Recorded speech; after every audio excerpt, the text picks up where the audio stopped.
So as you know from the last video on this Land Cruiser, I've owned it for less than a week and I'm already about to tear all the way down into it. I'm gonna do the full timing job and also the other things like you heard, that tensioner is bad, the idler pulley is pretty grindy.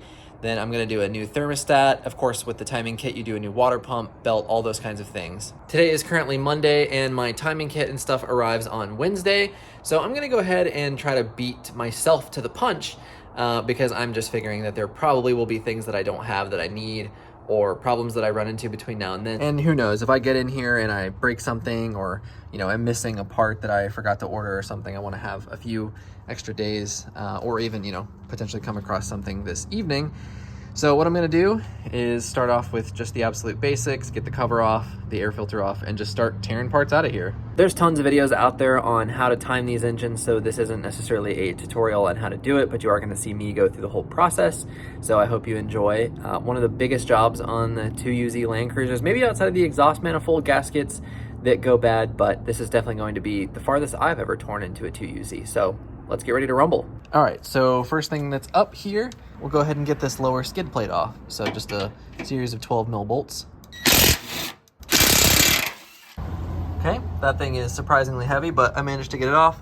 So we already have some better access and you can see some of the components in there. All this stuff is fairly similar looking to the 1UZ. So if you watch the Celsior videos, this should all look reasonably similar, except of course, different frame and other than the engine, it's all different.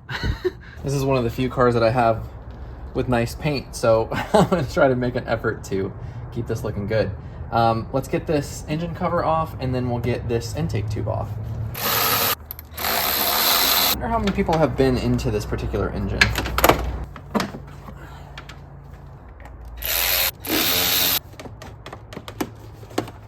Okay, and gosh, that makes so much space, that's crazy.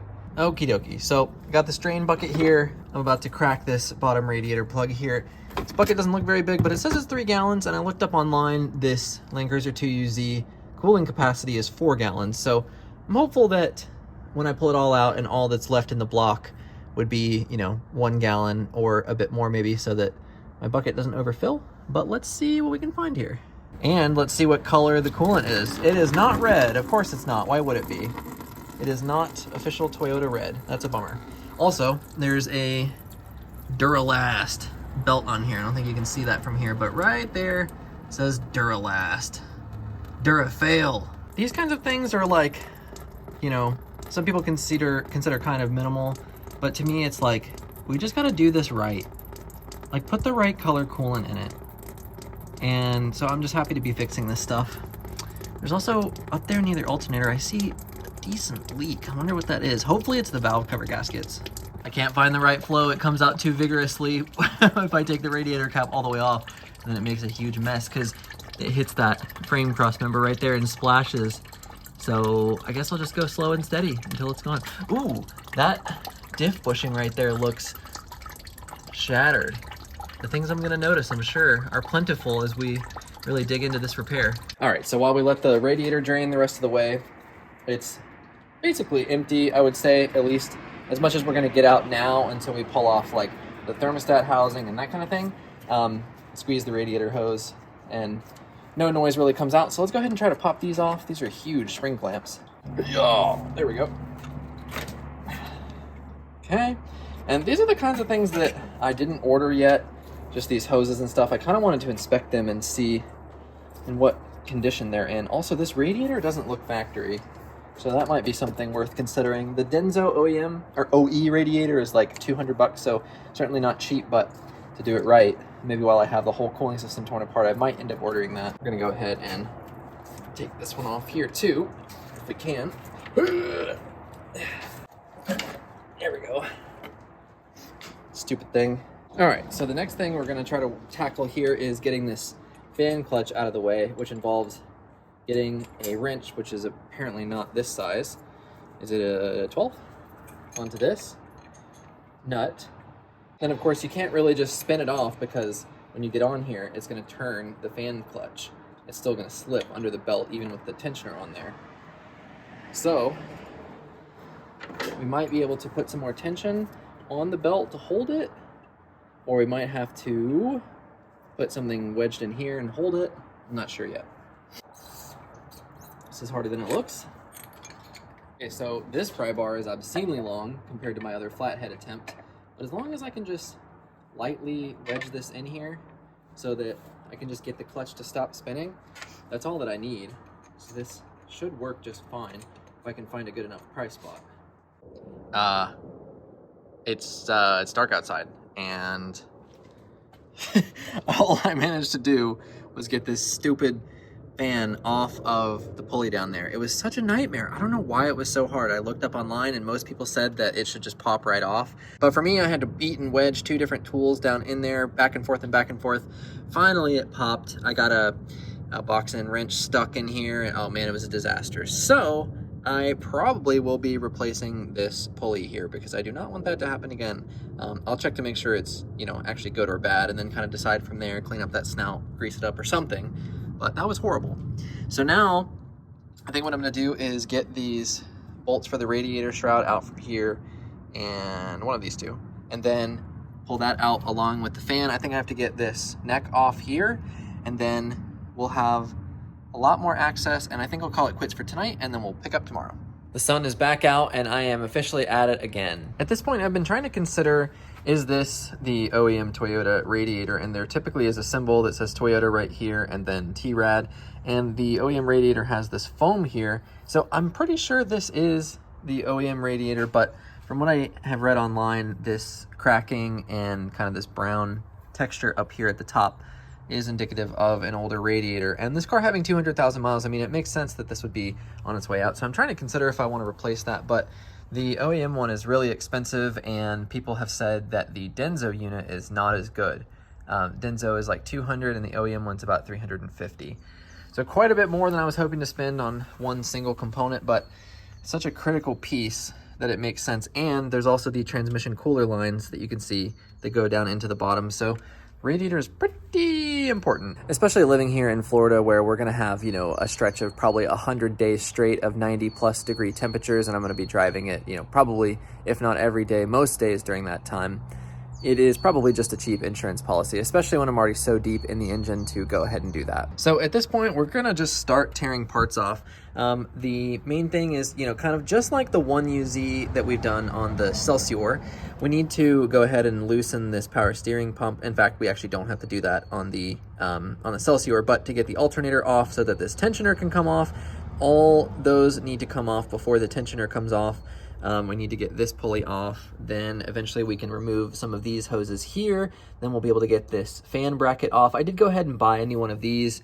It was about 70 bucks from ASIN, and this might not be bad, but it's just one of those things. You have to tear so far down into it that you might as well go ahead and do it. Then we also have to loosen all of the bolts on the AC compressor and just let that dangle. And then from there, we'll be able to start tearing off some other stuff like this, you know, kind of like water neck here. And then timing covers, and we'll be getting down to it, that's for sure. First up, we'll get these power steering pulley bolts out. Those are on tight, of course. All right, power steering is off. It's now time to crack the alternator loose. This was another thing that I don't know if it's actually OEM, so we're gonna find out here in just a minute, because I'm not trying to mess around with a aftermarket alternator. First OEM part just showed up, and this is the main tensioner assembly. It's pretty incredible. Like, if I spin this, no noise, and it doesn't run forever. Then of course you already saw this, but listen. Runs for a long time, and it's super grindy. Not good news. So I'm glad we have that new one. Here's the alternator. And what is it? Not an OE part number, that's for sure. So I think because it's a pain in the booty to swap these out in this particular truck, I forgot about this. You actually don't really have to remove anything to get it out in the Celsior on the 1UZ, but in this truck, it is a lot more difficult. I did it on my LX470 and it was not enjoyable. So I think I might go ahead and swap this out. The OEM Reman one is like, I think 130 or 150. Certainly not cheap, but also not that bad, really. Yet another piece of insurance. Go ahead and just get some of these other kind of quick wins out of the way.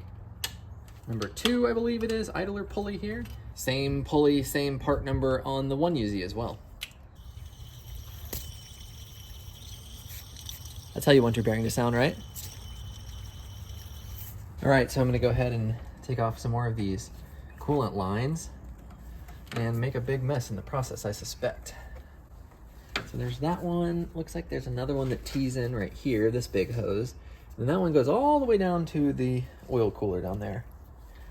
And then of course that clamp is upside down. Why wouldn't it be? There's a little 10mm on this bracket right here.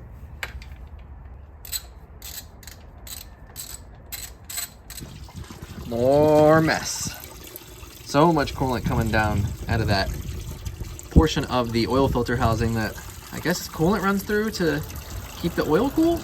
It's pretty nice, but of course straining right on that hose, so it made a bit of a mess, and it still is making a mess. It's good to get that other coolant out. I went ahead and moved the other stuff into this. I got almost a full gallon out of this one, and then the other one, here's the truck full of all the other various bits and oils and stuff. The other one was in here, and that one's full as well. So we're probably gonna end up getting almost all of the 4 gallons of coolant out of this engine. All right, so now I'm gonna work on this thermostat neck. I can't get this hose off. It's just too welded on there, and all the angles are really weird. The bottom portion of it is disconnected though, so we're gonna go ahead and get this off. Those are tight. There's one. There we go. Alrighty, and then this neck is RTV'd on this side, and there's a gasket rubber O-ring on the left side. So this might be a little bit tough to get out. That wasn't too bad. Definitely a good bit of dried RTV though. As you can see, that doesn't look too pretty. Gotta clean that up. And then I'm pretty sure the timing kit comes with a new O-ring.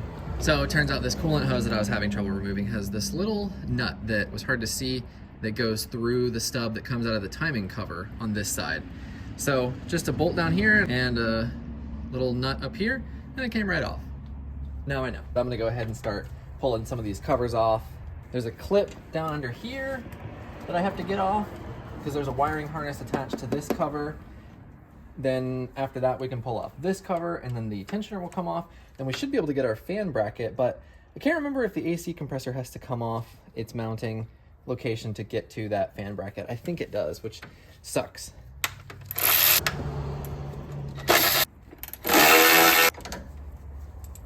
And then that stud is coming out with the cover, which is kind of annoying. For some reason, this came out with it, and I guess somebody over tightened it probably. Looks like I can just get on here and then pull it off, but that is not the right way to do it. All right, we'll go ahead and pop off some of these other covers. Super long bolt for that cover.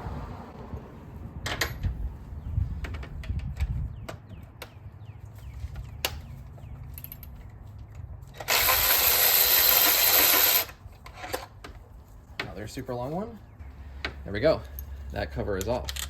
This one on the Celsior was annoying because I didn't want to disassemble all that stuff. So there we go. And then now this tensioner can come off.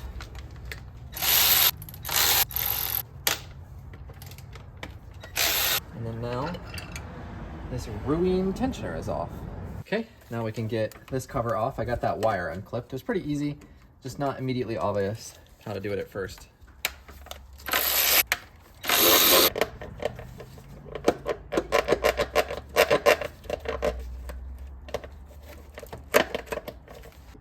Oh my gosh, I've been fighting this forever. I think it's finally starting to come. This is horrible. And then this wire and this grommet need to get like pulled back through here. Little split type grommet. And then this connector should just come back through the cover, and now I think it's free. Oh, what an annoying fight. We're definitely making some progress here. So this belt actually doesn't look to be in terrible condition. Says made in the US&A, but once we get it off, there's not any obvious major cracking and stuff, so this probably didn't need to be done, you know, critically soon, but it's also like the kind of thing, it's such a big insurance policy, and I didn't know when it was last done. Then, of course, we're starting to see the water pump right there. That's the pulley on it. So next up, we're gonna get this fan bracket off, but to do that, we gotta unbolt the 2 front bolts in the AC compressor because they go into the side of the fan bracket here. So down here, we can get to the first AC compressor bolt. It's right up there. The second one we can get to, which is right here, except the oil filter is in the way, and those 2 need to come completely out. And then the last one is somewhere back there. I did this once on my LX, but I forget how I accomplished this. Do not want to take off the oil filter really, but it looks like I'm gonna have to. So after removing this oil filter that was clamped on by a friggin' Viking, I was looking at this oil that supposedly was just changed. It's looking pretty dark for having been just changed, so I wasn't intending to do an oil change, but I will be doing that now. So I guess it kind of works out that I took the oil filter off. Again, if you don't have one of these little oil filter wrenches that just attach to a regular old 3/8 wrench, you definitely have to get one. I put it on this, I couldn't get it, and I had to put it on my breaker bar. I mean, you can see the yellow paint shavings that have chipped off this filter, and it's just like, it doesn't have to be that tight. These are just hand tight. Like, why? Okie dokie, so I've been fighting with this for a while. I did manage to get those front, upper, and lower AC compressor bracket bolts out. Took out all the other ones for the fan clutch here, or the, like whatever this thing is called, the fan assembly of some description. Looks like the only thing left is this little bracket right here, and that just makes it so the compressor doesn't fall off, which I think I can just bend a little bit and then just kind of work my way out here. I'm pretty sure. Wow, so I managed to get it. Turns out I did have to loosen the rearmost compressor bolt, and to do that, I got absolutely filthy with all the grease and stuff that's up in there. I was able to then kind of move the compressor just a little bit more, and the final thing that allowed me enough clearance was popping this little clip off of its little slide bracket right there. And once I did that, this tab being bent just a little bit was enough to get that thing out. I don't see a specific Toyota casting on this. The back bearing does say Koyo Japan, so this, I don't know if this is replaced or maybe OE, maybe it was replaced when the old timing belt was done, or the previous time, but it doesn't sound that great. So I'm glad I'm swapping this out. It was about $70, but these are all just big preventative maintenance items. So now, pretty much the only thing left at this point is going to be turning the engine over, and from the tutorials that I've read and watched, we actually want to turn the engine 50 degrees past top dead center for this particular engine, and we can take the crank mark, get it here, and then we want to line it up with the center of this particular bolt right there. On the cam wheels, this is our mark, and then this vertical line, not the T, but the line is top dead center, so we're going to end up a bit past it on both sides. Then from there, I'm going to try to get the crank pulley bolt out. Hopefully I can do that with the radiator still in. I hope my impact fits in there, and then we'll try to pull off the water pump, and then we'll basically be at a stopping place until we get all of our parts in tomorrow. Okie dokie, so it's a 22, and we'll just slowly turn the engine over until we get the timing all lined up. Then we can start digging in a little bit further. Okay, we're almost there. You can kind of see this line. So that cam is correct.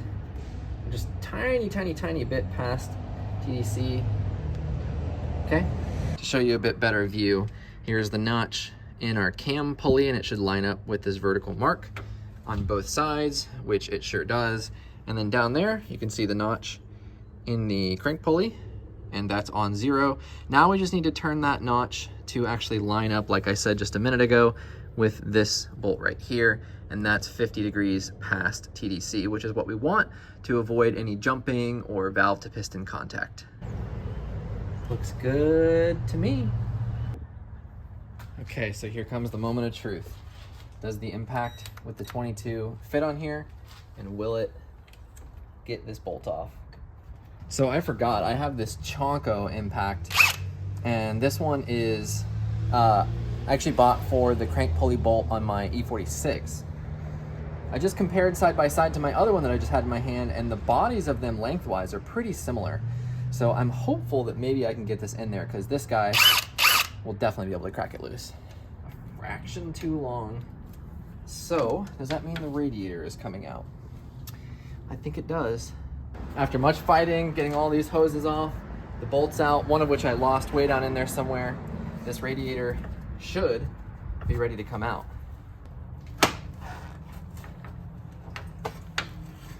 Here we go. Gotta get this fluid off the bumper. There we go. Much more room now. So, oh good, here it is. I dropped this bolt down in there, and I thought it went way further down, like in there somewhere, but here it is.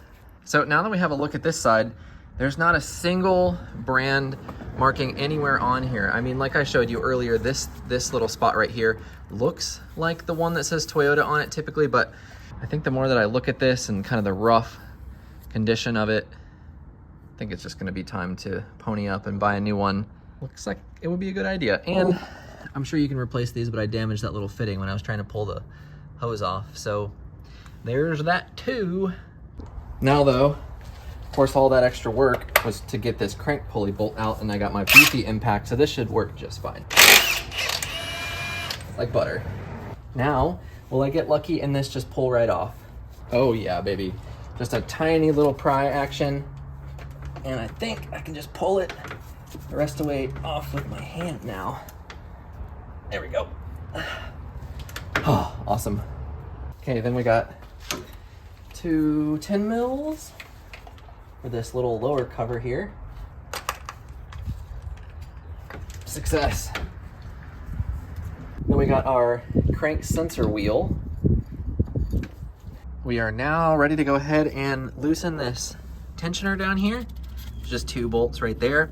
And then that will mean we can get our belt off and our water pump off. And that's all we can do for now until all of my parts show up over the next few days. We'll just get in here and slowly back these tensioner bolts out. Just a little, oh, maybe not, that way. The opposite way of which I was straining. I don't want the tension to come off too fast because I don't want the belt to skip a tooth and turn the cam gears.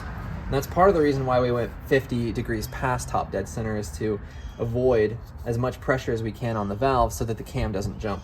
There we go. Tensioner is off. So now we can go ahead and slip off the belt. That cam did turn a little bit. How far did it turn? Still on RT. So I'm not gonna lie that this actually did freak me out quite a bit, and I stopped and really just moved slowly for the next little while. Ultimately, I decided the best path forward was gonna be to kind of revert myself back to top dead center, which is a little precarious, but it's actually not that, scary to do when you realize you just need to turn the cams and the cranks all kind of in line with each other. Really, I think that the belt jumped probably because I was just fighting the compression stroke, and some of the valves were kind of pushing down a little bit, so then the cam popped backward when the belt was lifted off. So just to avoid any other issues, I went ahead and just returned everything back to top dead center, and that's where we're picking up. Crisis averted, people. We are back to TDC on both cam wheels and on our crank. Oh, ow, that was on hard, and I just smashed my rib cage on these things. This bearing here sounds fine, sounds and feels fine. And then this other tensioner is going to come off with an 8mm Allen.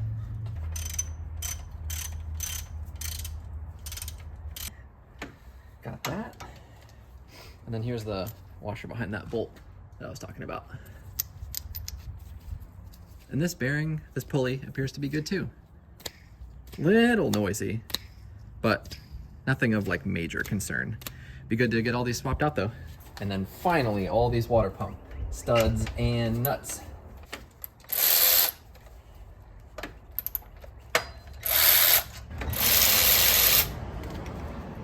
Okay, this should all be loose now. And then there's this little plastic cover to the timing shields there. Make sure to save this, hang on to it. So now we should just be able to wrangle the water pump out and make another big mess.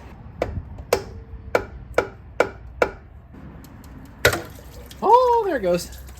Just needed a little bit of love and assistance. It's making such a mess. No!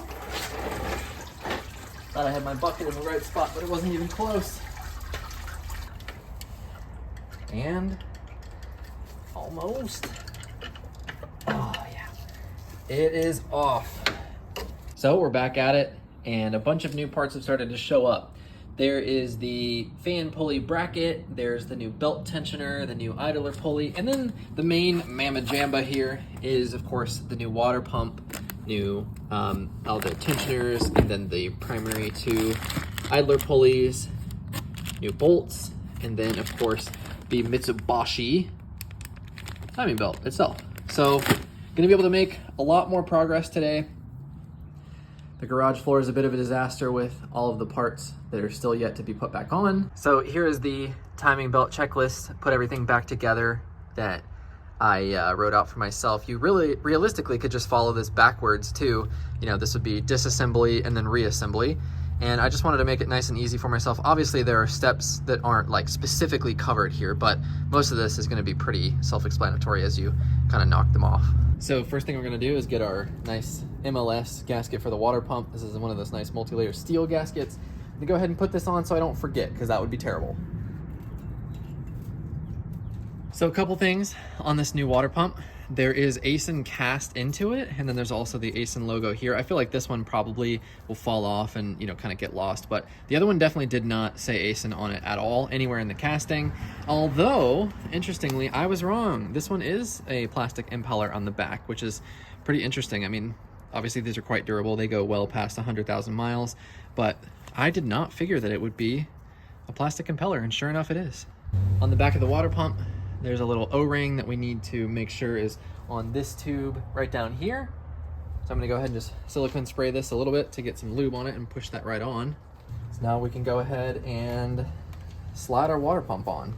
It's gonna go this way. And make sure this wiring is out of the way here. A lot of studs for this to go over. And we'll just push, seat it on the O-ring. Then the water pump has 5 bolts. The kit actually comes with 5 new ones. Then you have the 2 studs and 1 little nut that sticks off the other stud down here at the very bottom of the pump.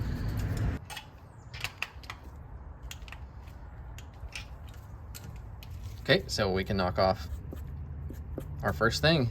Next up is the thermostat neck, and that's gonna require some cleaning because the old one has the FIPG all over it. That's how it seals, along with this O-ring right here, which of course we'll replace. So I need to spend some time and get that cleaned up, and then we can get this put back on. After an annoyingly long amount of time, a brass brush and a pick tool, it's all clean. Now I gotta go rinse it out and we're good to go. All right, so unlike the Celsior valve covers, I'm not gonna use too much FIPG this time.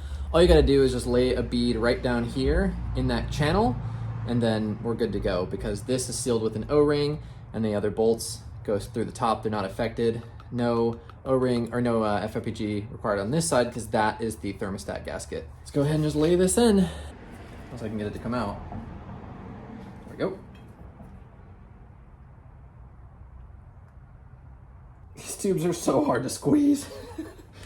The greatest bead ever. I'm certainly not a welder, but it'll do. New O-ring is on, so we'll go ahead and fit this now. So let me get my bolts handy. This just goes in like these. Try to get it on as straight as possible. Looks like we are A-okay. Snugged up real quick to 15 foot-pounds, nothing crazy. Time to mark off the next 2 things, thermostat neck and O-ring. Now onto the 2 timing belt pulleys. Okay, that one's just finger tight. Okay, and then our second one, gotta make sure to put this washer back on. And that one just goes right down in here. I'm just gonna lightly snug it up. Okay, then we're gonna put this tensioner back on with the old hardware. And of course, we're not gonna touch that pin just yet. Tensioner is tightened down. Okie dokie. So next up is going to be the actual belt portion of this. I'm a little nervous. This shouldn't be too hard because we still have our marks lined up. This one is ever so slightly off, so I'm gonna once I get the belt kind of in place, I'm gonna just slightly adjust it so I can get all that lined up. But we also have these marks on the belt. So that one right here, that CR, is gonna be for crank. And there's a dot on the bottom of the crank. Then we also have the lines here on the belt for R cam and L cam. This little picture that comes with the timing kit is actually pretty handy. So it tells you the L cam, right cam orientation, and then also which direction that arrow should be facing out, which is out towards you. Go ahead and get our crank mark right here, and that's gonna go, hold on to it, that's gonna go roughly down here, and I'm gonna go underneath the car and make sure that's all lined up. So you can see the small little dot right in there in line with the white line. Of course, the belt has no tension on it right now, so it kind of droops a little bit, but that white line needs to be lined up with the small dot, and it is. So now we can go ahead and try to work on our other ones. Of course, this whole time I thought I was recording, but managed to get the L cam one lined up. It's basically dead on. And then I was having trouble on this side. I couldn't quite get the belt to go on. And then I realized I needed to kind of undo the bolts on the tensioners. So just they're loosely fitted now. I went and backed them out most of the way out. And I think now, since the pulley will kind of be pushed down a bit, it'll give me enough slack to get this side of the belt on. So let's try to do it. So our R cam here, seems like it's just a little bit further back than I would like. So I decided to stop yesterday and make a post on the Land Cruiser forums. I just wanted to be 100% certain that the timing marks were all good to go, and it looks within spec, but to me it wasn't quite as perfect as I would want it to be. The consensus on the forum is that I'm good to go, so let's pull the pin and keep rolling. Okay, let's see here.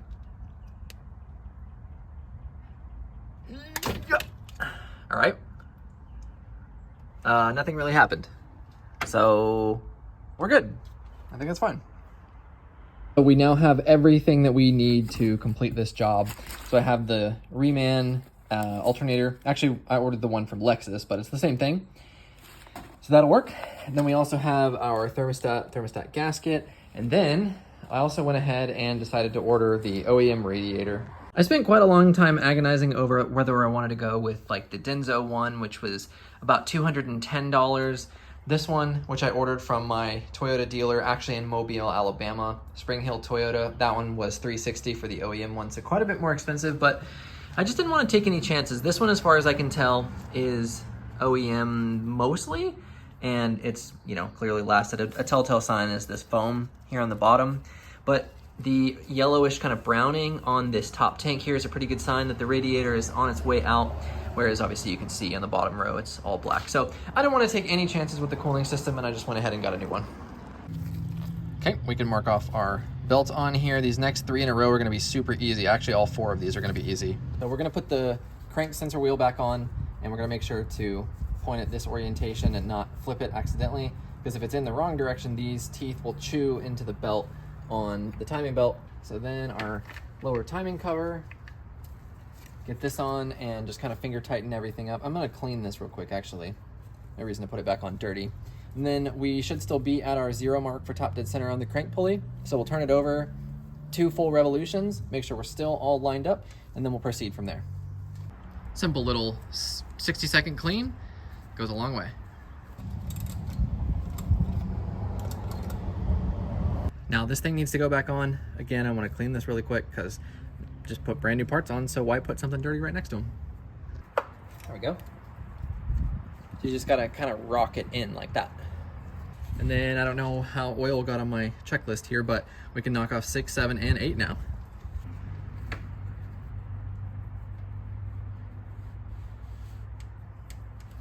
Torque spec on that crank bolt is 180 foot-pounds, which equates to 3 Ugga-Duggas. No, but seriously, I would love to torque this properly, but I'm not gonna be able to, so we're gonna send it. I did it on my BMW and it runs great.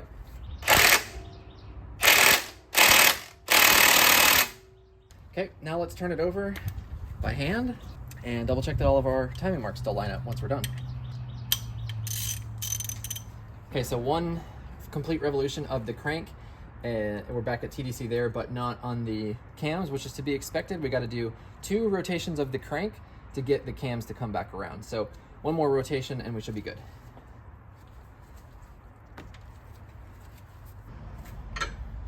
So we're right on the compression stroke, so hopefully we can get this dialed right back in, but we should be good to go here. Okay, so we are dead on 0 TDC. And our marks are lined up. That is awesome. Great news. Crank pulley is on. Hard to do one-handed. So now let's get the fan bracket, belt tensioner, and then some of the other plastic covers back on. New OE ASIN fan bracket going on. Smooth as butter. And the bigger bolt goes down below. And then this longer bolt goes up top. I mean the smaller but long bolt goes on top. So now those get torqued down to 12 and 24 foot-pounds. Okay. Those are on. Next up, now comes the brand new OEM belt tensioner. And if you remember, I did replace the belt tensioner on the Celsior, where I actually used a Gates brand tensioner instead of Toyota or the OE manufacturers because they're just simply not available any other way. And Gates was the brand that I trust the next most. Interestingly, I found out that those tensioners, everything 97 and before, use the same one, and then everything from 98 and later share the same belt tensioner. So the 1UZ, 2UZ, and the 3UZ from 98 all the way up to 2007 use the same belt tensioner. So kind of interesting. Then the belt tensioner slots in over all these studs like that. Easy peasy. One bolt goes in down on the lower portion of the tensioner. And then we just have our 2 nuts up here at the top. And all those are only torqued down to 11 foot-pounds.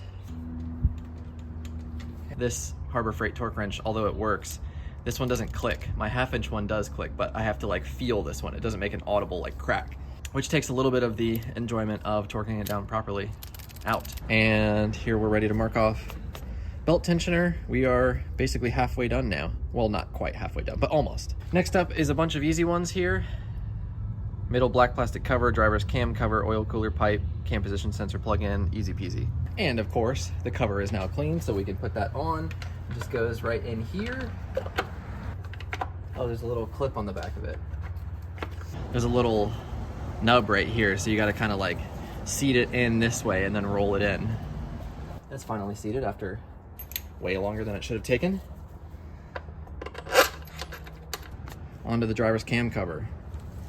Let's go ahead and snake our cam wire through here, and then gotta like finagle this into its groove. There we go.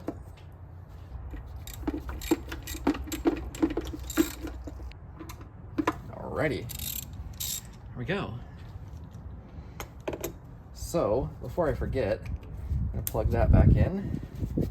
Then we have a couple of connections down here.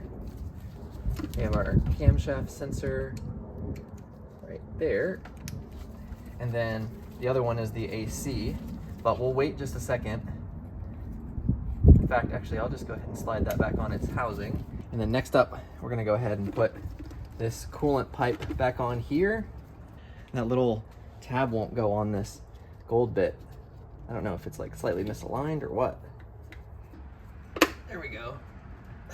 What I was struggling with is hard to see. It's like down in here, and behind that, this little bracket needs to go on that little stud, and it was difficult to get on there. Okay, the hose is on. Now I gotta put these tension clamps back in their homes. And the last one on the bottom. Oil cooler pipe, then passenger cam cover and idler pulley. Easy. So first of all, this little stud that was stuck in the back of the plastic cover needs to go in, which is in there somewhere. Oh, it doesn't want to go in. There it goes. Never mind. And then we're just gonna lightly snug this stud up. Clearly, the torque is not very high. Perfect.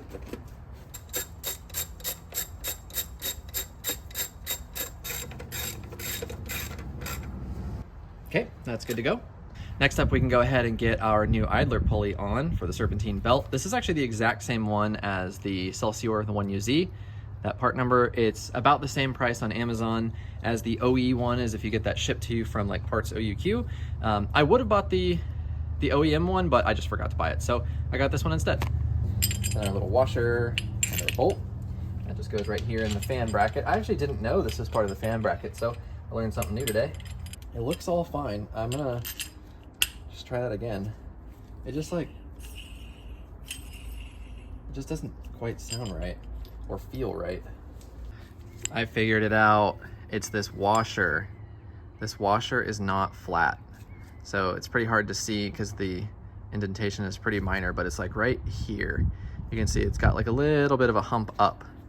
And so that means right here, you can see it in particular, very much either compressed this way or this side is bent up. I'm not sure which, but either way, it doesn't matter because this thing is yoinked.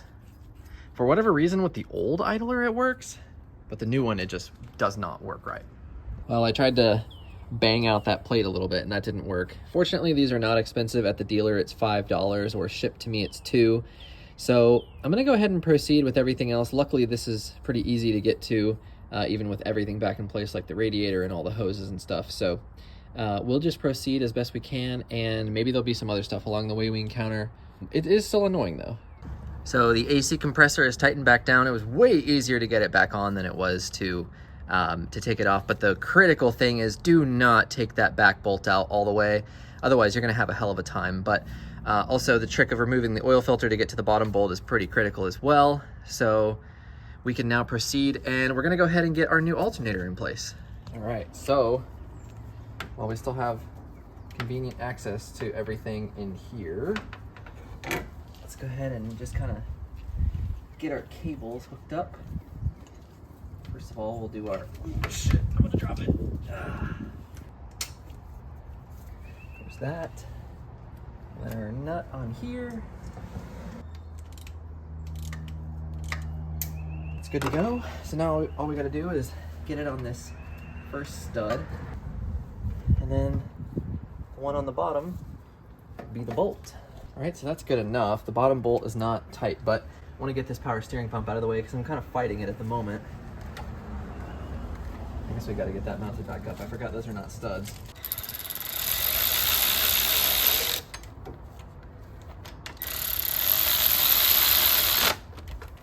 Alternator and power steering are on. Perfect. And we can go alternator, power steering pump. I think what I'm gonna do now is go ahead and do radiator. Starting to look like a functional engine down here, huh? Everything is kind of back in its home. Let's take a look at our fancy new radiator. Boom, baby. Looks pretty radiator-ish. Oh, there's some damaged fins in the box, but not the worst thing. That is pretty disappointing. They're already to be bent fins, but it's gonna be better than what I had, that's for sure. A couple brackets we need to swap over here.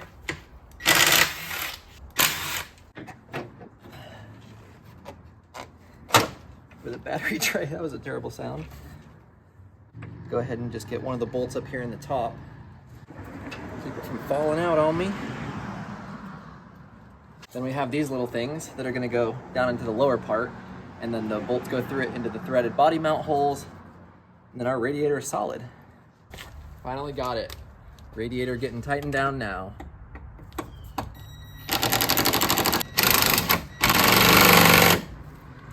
So with the radiator in it, it really does look like a mostly functional car. Super frustrating, honestly, that idler pulley little bracket is damaged, because otherwise we could basically get this thing all the way back together today, which is a huge bummer. And of course, today's Saturday, so maybe I could drive to my local Toyota dealer and pick it up, but I doubt they have it. So that means it's probably gonna be Tuesday or Wednesday at the earliest before the dealership that I normally order from would be able to send it. So not ideal.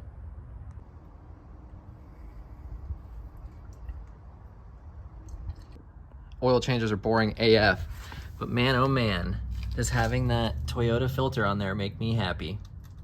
So remember the little heater tees that I pointed out to you back there? Well, I went to go take the first one off and the tee snapped off in the hose. So I had to pull it off to try to fish this out now. But man, doing all that work to the cooling system and forgetting to do these tees that are so brittle, that would be crazy.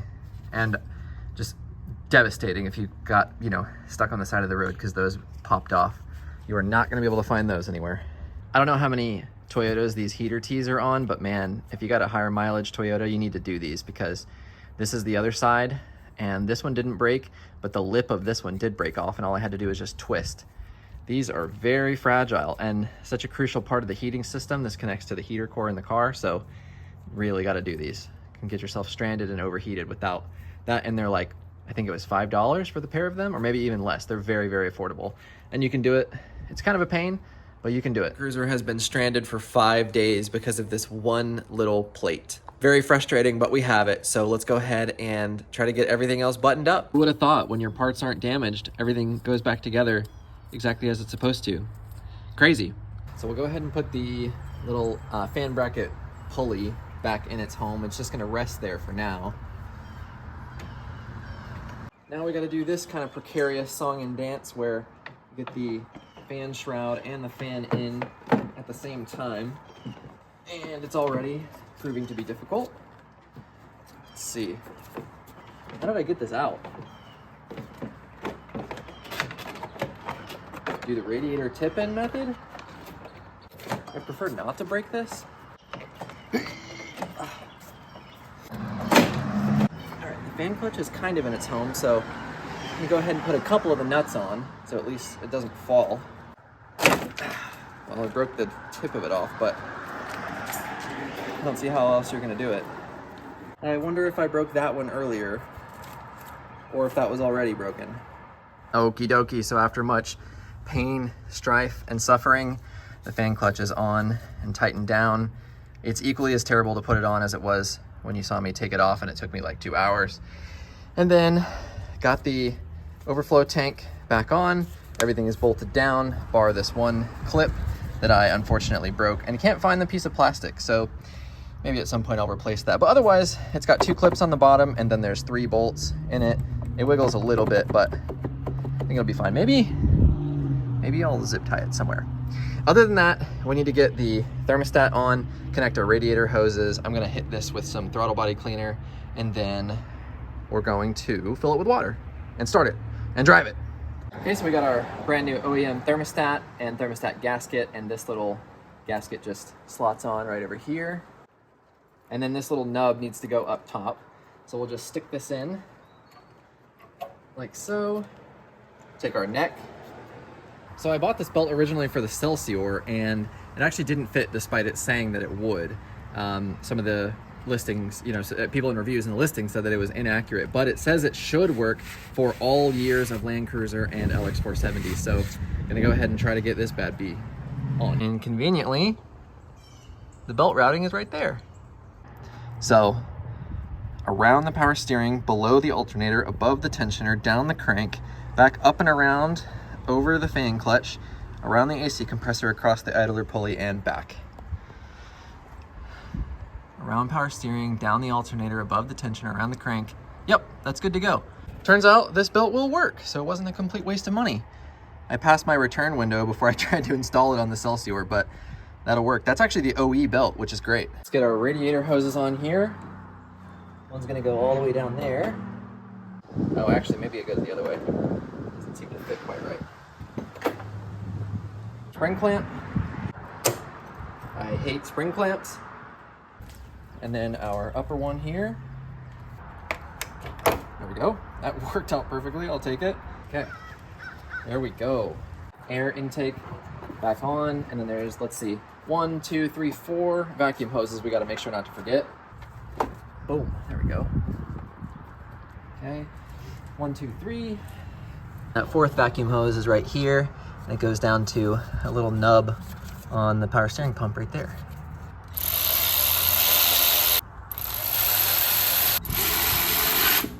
Okie dokie. So I think that's everything. Now we just need to pull this hose back off, and we're just gonna fill it up with distilled water. The reason I'm using distilled water is because you don't want to use regular tap water. It will corrode the cooling passages over time. But of course, like you saw, this was using green coolant, and I'm gonna replace it with Toyota red. But we're gonna do a full coolant flush. So we're gonna fill it fully with distilled water, drive it around for a little bit, and then once it cools, I'll drain all that, and then we'll replace it with half distilled and half of this specific Toyota, this is full strength Toyota red. and then we'll mix it with the half and half. There we go. It is definitely full in there. Good thing it's just water.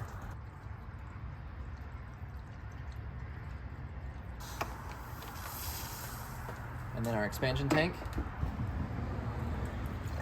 It's hard to see, but we're at the fill line on our expansion tank here. So we're gonna leave this loose. We're gonna plug in the battery, turn the key, double check we don't have any major leaks or problems. And then we'll just keep an eye on this. We'll turn the heater to full blast to cycle through the whole heating and cooling system. Like the heater tees that we pulled out needs to cycle through that whole heater core as well. We're almost there. It's been so much work. Best of all, after all that, I only have one spare bolt left. It's the one off the fan shroud, so that's pretty good. All right, I've double checked everything, dotted my I's, crossed my T's, about to go hit the key. So I need you guys to keep an eye on everything up here, make sure nothing explodes. Let's do this.